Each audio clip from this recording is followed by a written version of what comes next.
আসসালামু আলাইকুম রহমতুল্লাহি ওবরকাতু। তো সবাই কেমন আছেন? আশা করি আল্লাহর অশেষ রহমতে আপনারা সকলেই ভালো আছেন। আমিও আল্লাহর অশেষ রহমতে আলহামদুলিল্লাহ ভালো আছি। তো আজকে আমি আপনাদের মাঝে একটা মেসেজ দিব। সেই মেসেজটা হচ্ছে আমি কিভাবে সৌদি আরবে আসলাম বা কার কথার মাধ্যমে আসলাম বা কেন আসলাম, কি কারণে আসলাম এসব বিষয় নিয়ে আজকে আপনাদের মাঝে আমি কিছু গুরুত্বপূর্ণ বা আমার সাথে ঘটে যাওয়া কিছু কথা আপনাদের সাথে আমি শেয়ার করব। তো আমি থাকতাম ঢাকাতে একটা গার্মেন্টস ফ্যাক্টরিতে জব করতাম। তো আলহামদুলিল্লাহ ভালোই দিন যাচ্ছিল, ভালো দিন যাচ্ছিল। তো ঢাকাতে মোটামুটি ৮-১০ বছর থাকার পরে তো আমি কোনো এক ঈদে বাড়িতে গেলাম। বাড়িতে গিয়ে আমার যে বাবা, আমার বাবাকে আমি বললাম যে, "বাবা আমি তো ঢাকা শহর অনেকদিন থাকলাম। তো ঢাকা শহর যে সেলারি বা যে বেতন দিয়ে, এই বেতন দিয়ে আসলে আমি কিছু করতে পারবো কিনা? বা অনেকদিন থাকলাম কিছু করতে পারতেছি না।" তখন আমি আমার আব্বাকে বললাম যে, "আব্বা তাহলে কি বাহিরে গেলে মনে হয় একটু ভালো হইতো।" তো আমার আব্বা বলল যে, "কোন দেশে যাবি বা কি আসার বিষয় সেটা বল।" তখন আমি বললাম যে, "ইউরোপ বা অন্য কোনো কান্ট্রিতে যাওয়ার মতো তো আমাদের সামর্থ্য নাই। তো আমরা মধ্যপ্রাচ্যের যেকোনো একটা দেশে যাবো।" তখন আমি বললাম যে, "তাহলে সৌদি আরবে যাই।" তো আমার গ্রাম সম্পর্কে আরকি আমার চাচা হয়। তখন ওই চাচার মামাতো ভাই আবার আ সৌদি আরব বিভিন্ন দেশে লোক পাঠায়।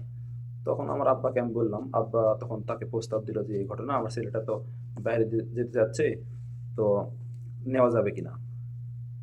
তো তখন বলল, "হ্যাঁ, নেওয়া যাবে না কেন?" তো এভাবে কথা হলো। কথা হওয়ার পরে, পরে আমি কি করলাম? পরে আমি কোনো কুরবানির ঈদে আ ছুটিতে মানে ঢাকা শহরে জব করতাম। সেখানে ছুটি থেকে আমি বাড়িতে গেলাম। বাড়িতে যাওয়ার পরে ওই চাচার যে মামাতো ভাই, উনার সাথে আমি দেখা করলাম বা কথা বললাম। তো উনার এত সুন্দর, সুন্দর কথা শুনে মানে মনে হলো যে ১ সপ্তাহের মধ্যে সৌদি আরবে আসি। তো আসলে যারা আদম ব্যাপারী তাদের কথাগুলো আসলে এরকমই মনে হয়, হয় আরকি। তো আমি তাকে অনেক কিছু জিজ্ঞাসা করলাম, অনেক কিছু বললাম। তো উনি বলল যে, "সমস্যা নাই।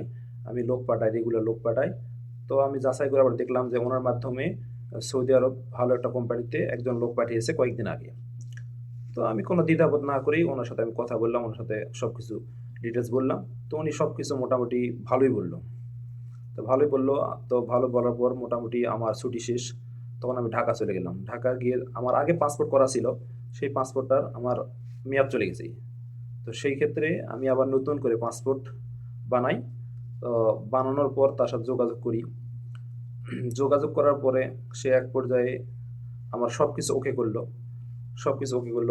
অ এক পর্যায়ে দেখা গেল সে ওকে করার পর আমার মনেটা ধাক্কা খাইল যে আসলে ভিসাটা সম্ভবত ভালো না। তো ওই মনের খটকাটাই আমার সবচেয়ে বড় খটকা ছিল এবং এটাই আমার সাথে ঘটে গেছে সৌদি আরবে এসে। তো এই গল্পের বাকি অংশটুকু ইনশাআল্লাহ পরবর্তী ভিডিওতে নিয়ে আসবো। তো সবাই সাথে থাকুন। ধন্যবাদ।